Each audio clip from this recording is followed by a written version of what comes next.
Dando seguimento à última nossa gravação, segue o nosso querido Wagner.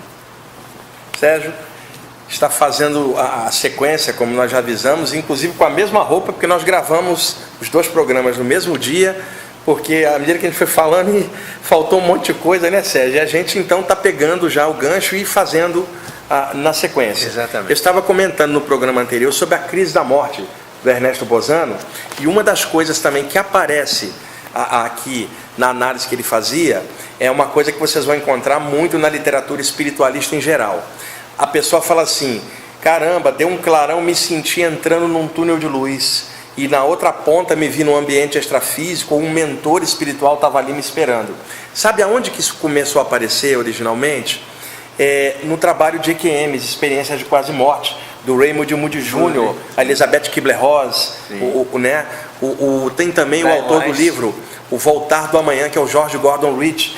Eles começaram na década de 70 essa pesquisa com pessoas que tinham tido paradas cardíacas, e o médico tinha trazido a pessoa de volta, e a pessoa narrava uma série de coisas, parte das pessoas, é claro, incluindo saídas do corpo. Nessas descrições aparecia muito a questão da abertura. Eu me senti entrando numa luz e me vi num lugar. E aí, muita gente pensava que esse tipo de passagem de luz só acontecia nesta condição. Não, ela acontece em duas outras condições. Nas saídas do corpo normais, eu passei por isso, sensação de abertura, você passa numa luz e se vê do lado de lá. E também no momento da morte, Sérgio. No momento da morte, a quantidade de relatos é enorme, de um faixa de luz vir arrebatar a pessoa para o lado de lá. Um canal que te atrai. Aí que está. Essa descrição do chamado túnel de luz, na verdade, o que ela é, Sérgio?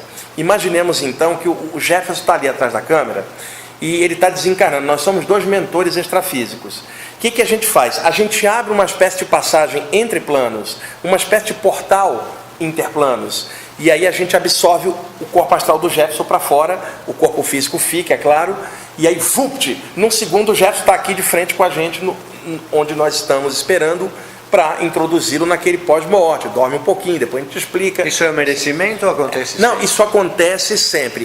Quem será que busca? A não ser nas condições em que as pessoas ficam aqui, eu estou citando de novo, elas não passaram desse plano, elas estão no duplo etérico desse plano, não passaram para o outro plano. E pessoas em condições pesadas que passam para o plano astral inferior. Uma pessoa em condições normais, e o que eu chamo de condições normais? Tem defeito, tem qualidade, igual o comum da vida, igual nós, igual você que está assistindo, igual seu pai. E aí, é arrebatado. Então, é como se fosse um Stargate extrafísico. A física fala, hoje em pesquisa, de wormholes, buracos de minhoca. A teoria, né, Sérgio, da física é a seguinte: vamos imaginar uma nave que está do outro lado da galáxia. Para ela chegar aqui na Terra, poxa, são milhões de anos-luz, não tem como, né? A não ser que eles tenham descoberto um jeito de abrir uma passagem aqui, que eles entram como se passasse e saísse um segundo depois do outro lado. Existe uma série de TV de ficção que eu adoro, que é Stargate, ST-1, e eu sou fã também da Stargate Atlantis, que é o derivado, e teve uma terceira que eu não me recordo o nome, que eu também acompanhava. Eles passavam por túneis e saíam em outros lugares, né, por portais. Então daí o nome Stargate. Então o que é esse túnel de luz? Atalhos dimensionais. Isso, uma janela entre planos, um Stargate extrafísico. A pessoa que está do lado de lá não sabe, ela só fala: fui absorvido dentro de uma luz. Do outro lado, ela se vê ou num meio ambiente extrafísico já, ou de frente com os mentores que vão conversar com ela, e entra todos aqueles trâmites normais. Agora, deixa eu citar uma coisa. Sérgio, eu tinha 18 anos. Eu já estava tendo saídas do corpo desde os 15. E aos 17, eu comecei a ver espíritos, mentores que começaram a me levar para dar passe em espíritos recém-desencarnados para soltá-los. Então a condição era o seguinte: espíritos apegados aqui têm uma vibração muito próxima, muito densa. Espíritos superiores têm uma vibração muito fina, uma energia sutilizada. Então a energia deles atravessa esse pessoal. E esse pessoal apegado, eles não conseguem ver o mundo espiritual, eles veem o mundo físico, ao qual a mente deles está focada. Então, ao sair do corpo, você está ligado ao corpo e, portanto, mais próximo à vibração de alguém que está preso a esse plano. Então, se você sai e dá um passe, isso muda a vibração do cara que passa por esse portal, essa luz, e é recebido do lado de lá. Então, essa é a utilidade de médiums, projetores e curadores, que aplicando energia, solta esses espíritos, que a carga grossa dos caras cai e eles então ascendem para receber a adaptação que merecem do lado de lá e passar de plano. Então, eu já estava dando passe em vários espíritos, isso antes de desenvolver a mediunidade e também acoplá-los aqui nas sessões de desobsessão. Quando aos 18 anos, Sérgio, eu perguntei a um dos mentores, escuta, por que vocês mesmos não aplicam esse espaço? Ele falou, nossa energia é muito fina, precisamos de alguém embaixo para fazer a interconexão, né, fazer essa mescla energética. E eu perguntava assim, quando eles passam, eles somem aqui da minha frente, eu vejo um clarão, eles vão para onde? E ele me deu uma resposta que eu não gostei. Ele falou assim, na hora certa você vai saber. Poxa, eu tinha 18 anos, ansioso pra caramba, queria saber, é aquela coisa. Até hoje a gente fica ansioso com uma coisa dessa, né? E imagina com 18 anos. Até que um dia, Sérgio, eu fui absorvido num clarão desse junto. E aí, a sensação é que você passa dentro de um túnel de luz, de repente, em um segundo você se vê num outro meio ambiente. Sérgio, eu tinha 18 anos, eu já tinha estudado teosofia, ocultismo, estava estudando a parte espírita, né? Eu estava juntando informação, tentando me encontrar ainda, de forma bem universalista, bem aberta. E as saídas do corpo é o que me dava mais confiança, porque era experiência prática, né? Maravilhoso. E aí quando eu li alguma coisa, eu falava, pô, isso aqui eu sei que é certo, porque eu já passei, né? Você sente ressonância. E algumas coisas que você ainda não passou, você sente aqui dentro que aquilo é aquilo. Tem coisa, pessoal, eu posso afirmar para vocês, que intelectualmente você não discerniu, mas você sabe aqui, e você fala, eu não passei isso que ele passou, ou aquela pessoa está falando, mas eu sei que isso é por ressonância, eu não estou falando de crença, porque crença é uma coisa da mente, eu estou falando de algo que eu não tenho nem como definir do coração de cada um, você sabe que é aquilo. Você pega um livro para ler e fala, puxa, eu não passei por isso, mas parte de mim sabe que é isso. Eu não estou falando de crença, condicionamento, estou falando de algo que é ressonância. Eu sei que já aconteceu com vários de vocês. Aí o que aconteceu, Sérgio? Eu com 18 anos, hiper ansioso, o que eu imaginava a partir das leituras que eu estava fazendo? Você vai sair no mundo espiritual, você pensa no espaço sideral, você pensa em seres totalmente etéreos, sutis. Você não pensa que você vai chegar no ambiente e encontrar gente, homens e mulheres, compactos, num meio ambiente que lembra o plano físico. Foi o que eu encontrei. Eu me vi assim numa praça enorme, um prédio branco enorme, lembrando um hospital daqui, todo mundo andando, ninguém voava. Tudo espíritos encarnados, gente, homens e mulheres, de várias etnias, várias culturas ali, mas todo mundo tranquilo, né?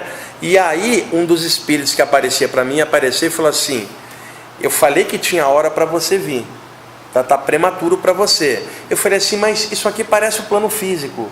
E ele falou assim, existe o plano astral dotado de alta plasticidade. Você está num plano bem próximo à Terra, de recepção de espíritos. E esses planos acompanham a rotação do planeta, tem dia e noite. Porque os espíritos se comportam igual pessoas. Sério? Né? Acompanham a rotação da Terra. Eles estão muito próximos. E aí ele falou, à medida que vai ascendendo e se utilizando no plano espiritual, vai chegar num plano que é pura luz, não tem forma nenhuma. Então o que eu descobri? Que o plano espiritual tinha uma gradação. Muito próximo da Terra, tudo muito humanizado, condensado. Mais ou menos num plano astral médio, vamos chamar assim. Sutil, você olha, você vê através do espírito, é translúcido. Você vai no nível mais acima, o espírito é uma esfera de luz. Então o plano espiritual reflete desde os planos densos da imagem até planos tão sutis que você não tem paralelo, porque você não tem forma nas coisas. E daí para outros planos, como o plano mental, não dá nem para falar, porque não tem forma, não tem espaço, tempo. Mas esses locais extrafísicos, próximos da Terra, se você vai fora do corpo até lá, tipo o nosso lar, você vai falar assim, ó, os caras dormem, os caras andam, e aí você fala, como ninguém voa? Porque eles ainda estão se adaptando, e outra, telepatia para eles é enigma, porque eles estão acostumados com a barreira idiomática daqui. Então, entenda, é minha opinião, esses ambientes em torno da Terra, que é como um cinturão de cidades astrais de recepção, para mim ainda não é um mundo espiritual, porque reflete totalmente o plano físico. Ultrapassou esse limite, você entra no aperitivo do mundo espiritual. Você entra no mundo espiritual, você não vai falar de uma casa com porta se você é uma bola de luz. Você não vai falar de comer, beber, dormir num corpo astral translúcido, brilhante, que voa para lá e para cá. Então você tem desde planos próximos até, e quando eu falo próximos, eu não estou falando algo em cima de algo, Porque aquela noção, Sérgio, de que o inferno é para baixo e que o céu é para cima, é uma noção da Idade Média, porque ninguém sabia que o mundo era redondo. Então o que você imaginava? O céu para cima, o inferno para baixo. E consta também que embaixo você tem lava, magma, energia ainda resfriando, energia solar quente, de vez em quando expele pela boca de um vulcão. Então embaixo tem fogo. Daí para a ideia de que o inferno embaixo é de fogo foi um segundo na Idade Média. Só foi se descobrir aí que o mundo era redondo, né? E que a Terra girava em volta do Sol, gente, no século XV e XVI. E o Galileu Galilei quase foi para a fogueira por causa disso. Isso, e a gente tem no finalzinho do século XV, 1400 e pouco, as grandes descobertas, né, das Américas, a bússola, astrolábio, caravela, a imprensa com Gutenberg. Então o europeu achava que na época, se você fosse navegando, você despencava no universo. Então descobriu que a Terra era redonda, dá para fazer circunnavegação. Então é óbvio que quebrou-se paradigmas ali, e depois descobriu-se que a Terra girava em volta do Sol e não o contrário, né? Então a ideia de inferno, um lugar lá embaixo e céu um lugar lá em cima, a ideia medieval, numa época que ninguém sabia que o mundo era redondo. Se for para baixo, você vai sair no Japão, não no inferno. Atravessando a camada de magma, sai do outro lado do planeta e vai comer um sushi, um yakisoba lá em Tóquio. Então, e outra, nós somos o inferno do japonês. Ele está do outro lado, se ele atravessar vai sair aqui. Então não se sabia disso. Outra coisa importante, Sérgio, e isso que eu vou falar agora, procura na Bíblia a descrição de inferno. A descrição que nós temos em hebraico é Gehinna, que é o lugar de trevas e ranger de dentes. Jesus falava isso, né, os teólogos ali da época falavam isso. Gehinna, um lugar de trevas e ranger de dentes após a morte, quer dizer, um lugar de escuridão. Mas o que eu quero situar, procura na Bíblia de cabo a rabo se existe alguma descrição do inferno. O inferno é assim, o inferno é assado. Não há. Essas descrições aparecem na Idade Média, que é o inferno de fogo, caldeira, diabão espetando alma dentro da caldeira. Isso é medieval, não é bíblico. Pode pesquisar na Bíblia, você não vai achar um inferno de fogo. O motivo é esse que eu estou falando. Não se sabia que a Terra era redonda e que tinha lá, e se imaginava um magma embaixo, o inferno está para baixo. Não há uma descrição na Bíblia que você fala, o inferno é assim, assim, assado. O que você tem, a noção de que há um plano de trevas e ranger de dentes. Mas você não tem descrição, a topografia do inferno. Quem é que tentou fazer isso? O Dante Alighieri. Na Divina Comédia. Aquilo virou idioma italiano. Exato. Era o dialeto toscano. Século XIV. Então, ficou um inferno meio estratificado, né? E se bem que o inferno do Dante já tinha dado um passo à frente, que o Dante falava em abismos e coisas que o André Luiz viria falar depois. Então o que rola? Aquela noção medieval de inferno, com fogo, diabão, standard, clássico, chifrinho, bigodão, cavanhaque, vermelhinho, espetando a alma ali dentro. Gente, nunca vi isso fora do corpo. Agora eu vi espíritos em condições horrorosas, e essas condições horrorosas que se via fora, saíam de dentro da própria pessoa, pela própria mente dela, plasmando um ambiente que punia ela pela autoculpa dela mesma. Isso é espontâneo? Isso é espontâneo. A plasmagem mostrar realmente do meio ambiente de fora. Vou dar um exemplo. Vamos imaginar um plano aqui avançado que fosse em cima e um plano atrasado que fosse aqui. Aqui tem 1 milhão de espíritos e aqui 1 milhão de espíritos. Aqui espíritos felizes, aqui infelizes. Você vai falar, esse lugar aqui é luminoso e esse lugar aqui é tenebroso. Aí, se você pegar aquele 1 milhão de espíritos que estão ali, trazer eles para cá, esse lugar aqui vai ficar luminoso. Pega esse 1 milhão de espíritos e leva para ali, ali vai ficar trevoso. Isso não é um lugar, é um estado de consciência. Carregando o teu estado de consciência. 1 milhão de espíritos na mesma condição vão formar um ambiente que vai se plasmar em volta como um ambiente real para quem está ali. E você fala, fui num lugar. Só que a palavra lugar para a plana extrafísica, ela é questionável, porque é mais estados de consciência plasmando ambientes. Então é claro que muita gente pode criar o seu plano espiritual, desencarnar e criar formas mentais disso do lado de lá, e aí dá trabalho para os mentores. Eu vou dar um exemplo. Lembra o filme Amor Além da Vida, do Robin Williams? Que a mulher dele suicida e ele vai lá buscar. Na hora que ele desencarna, ele se vê num meio ambiente todo colorido, e aquilo se mexia. E ele fala, o mundo espiritual é cheio de cores. Aí vem o Cuba Gooding Jr., que faz o papel dele. Ele rasga aquele campo e fala assim, não, isso é criado pela mente, o mundo espiritual está aqui. O que eu descobri então? As pessoas, na sua aura, o campo energético, fica cheio de formas mentais do que elas acreditam. Elas criam um biombo, um casulo. Quando elas desencarnam, elas não estão vendo, às vezes, o mundo espiritual, elas estão vendo o mundo imaginário dela. E aí os mentores têm que chegar, abrir aqui e falar assim, para cá, né, a realidade é outra, sai para cá, vamos conversar. Então, o trabalho dos guias espirituais é enorme. Não é só puxar a pessoa, desligar, cuidar dela. É também descondicionar a mente dela de uma série de coisas. Então, o que eu aconselho para vocês, open mind, mente aberta. O que você vai ter lá é o que a sua mente já estiver criando aqui. Então, o conselho que eu te dou, não crie ideia de nada. Fica aberto para o universo, que a vida, ela apresenta 1 bilhão de possibilidades. Fica aberto. Agora, existe uma luz. É isso que deve te guiar no teu caráter. E se isso você levar para fora, semelhante atrai semelhante. Né? Luz na luz. Agora, se você carregar treva dentro, é o que você vai ter do lado de lá, porque vai ser a extensão de você mesmo lá fora. Então é muito importante nós estarmos clareando isso aqui para vocês. E é claro, eu poderia explicar tecnicamente uma série de detalhes de subplanos do mundo espiritual, as saídas do corpo. Mas assim, eu estou tentando explicar de forma geral esses mecanismos. Mas o principal que sobra são 2 palavras: caráter e luz. Se você tiver um caráter sério, bom, correto, e quando eu digo sério, é brincando também, sério que eu digo de postura em relação às coisas, e luz, e não fizer um mal para ninguém, não tem como você ficar mal do lado de lá, eu te garanto. E outra, independe do gênero de morte. Você pode ser esmagado por um caminhão, 1 segundo depois você está bem do lado de lá. O outro pode ter morrido quietinho com a família rezando e está mal do lado de lá. É caráter que a gente leva. Isso é muito importante. Isso independe de religião. Isso rola com o cristão, com o muçulmano, judeu, materialista, espírita, ocultista. Agora, nos meios espiritualistas, Sérgio, convém também eu contar uma coisa.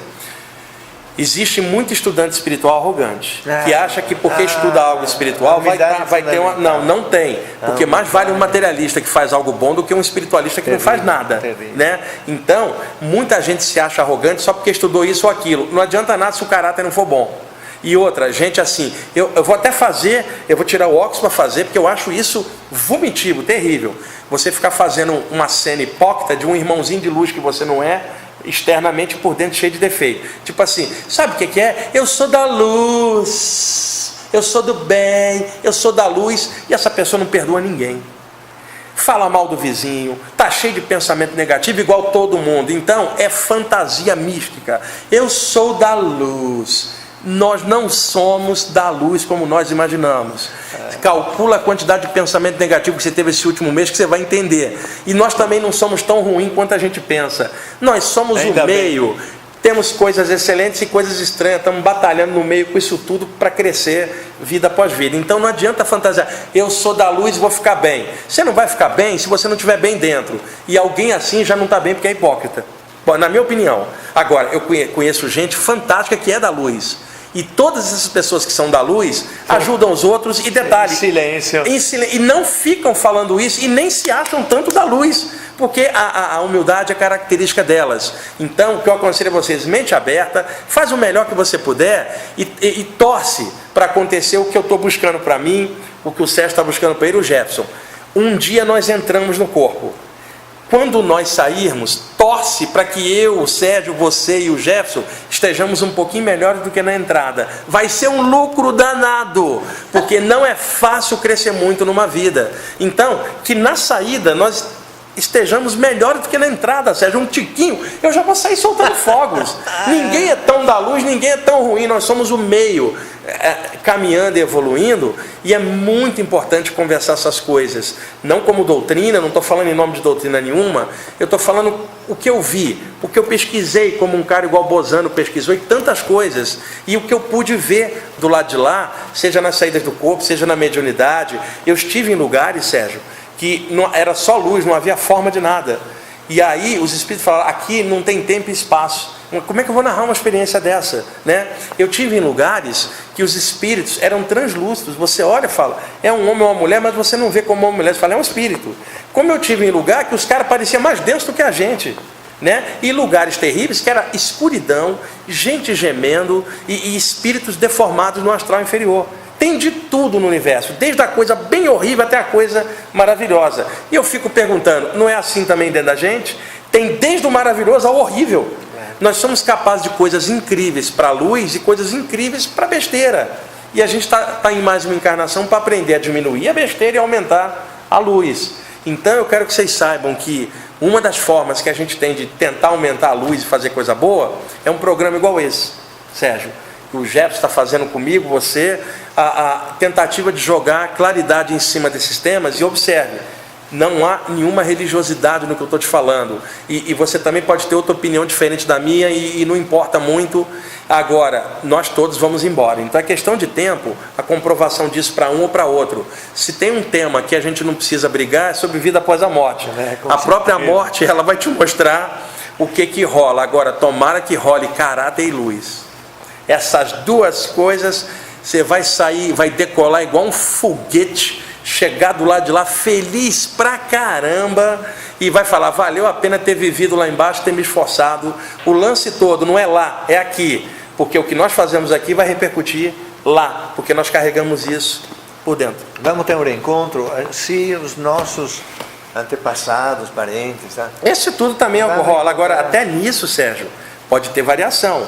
Supõe sua mãe, dependendo do você nível. chega do lado de lá, sua mãe está reencarnada já, ou está num nível que é diferente do seu, mas ela pode vir te visitar. Agora, a gente se encontra, isso é certo, tá? Agora, que o plano espiritual não patrocina encontro por apego, patrocina encontro que seja útil. O que adianta você encontrar sua mãe, ela fica chorando e você chorando? Qual dos dois cresceu? Óbvio. Agora, se você encontra sua mãe e ela você, os dois ficam felizes da vida, e isso faz vocês fazerem coisa boa, maravilha, isso aí, então é isso que o plano espiritual patrocina, não apego, não lamentação, mas sim alguma coisa bem legal. E os animais? A questão dos animais, nós vamos fazer um programa só sobre eles, Sérgio, viu, Jefferson? É uma das coisas que eu havia até comentado antes. A questão dos animais vai dar uns 3, 4 programas, porque eu vou falar da morte dos animais, o que eu vi. Existe um lugar do lado de lá para os animais desencarnados, eu tive lá para ver, e eu vou contar o que me mostraram, mas não nessa sequência de imortalidade no sentido aqui humano, mas mais para frente. Vamos fazer 3 ou 4 programas só sobre animais. Eu acho que 3 ou 4 até pouco, porque o tema dos animais, acho que até dá para fazer um programa só disso, assim, programa Somos Todos um Animal. Vamos lá. É isso, Sérgio. Aí uma outra aqui em que a gente só falasse de animal, que aí, chakras dos animais, mentores dos animais, vida após a morte dos animais, lidar com os animais. Até uma ideia, trazer uns amigos meus veterinários para dar conselhos para quem tem bicho. Que tal, hein, Sérgio? Somos Todos um Animal. Vamos. Ou alguma coisa. Pensa aí, Jefferson, pro ano que vem. Quem sabe aí dá para falar um monte de coisa. As matérias que o pessoal do clube escreve sobre animais são lidas então, 50, 30, olha, 40 faz o seguinte, pessoal. Mandem e-mail para cá no e-mail do programa, que tem aí no GC que o Jefferson está colocando. Mande o que vocês acham dessa ideia do Somos Todos um Animal, se vocês gostariam de alguma coisa assim, porque aí seria mais um programa, Sérgio, não aqui nessa série. Tá? A gente faria um só sobre animal. Sim. Vai dar mais trabalho, vai comer mais tempo da gente, mas fazer o quê, né, Sérgio? Eu acho que antes de reencarnar, alguém falou assim, seu Sérgio, Wagner, Jeff, o nome de vocês é trabalho. Quem manda fazer besteira em outra vida? Aí tem que reencarnar e fazer o Somos Todos um aqui. E para cobrir o cheque especial kármico de outra vida. Fazer um monte de coisa boa por aqui. Você vê o Jefferson ali atrás, cara? Era terrível esse cara no passado. Agora tá bonzinho. Casou, tá de lua de mel. Parabéns, gente, eu acho que dá tempo, ô Jefferson, a gente tá fazendo mais uma parte. Essa parte que a gente está gravando é a parte 4 da série Imortal. Vamos fazer a última, que é a 5, porque eu queria mostrar um trecho do Bhagavad Gita sobre vida após a morte, e queria mostrar um trecho da Bíblia sobre isso, mas numa análise não religiosa. Tanto que eu vou falar do Gita por um lado, da Bíblia por outro, com uma visão aberta. Que tal? Mais um para a gente fechar a parte 5. Tá bom? Então, gente, obrigado. Sérgio, obrigado aí, você está dando a chance da gente fazer esse trabalho aí no Somos Todos um.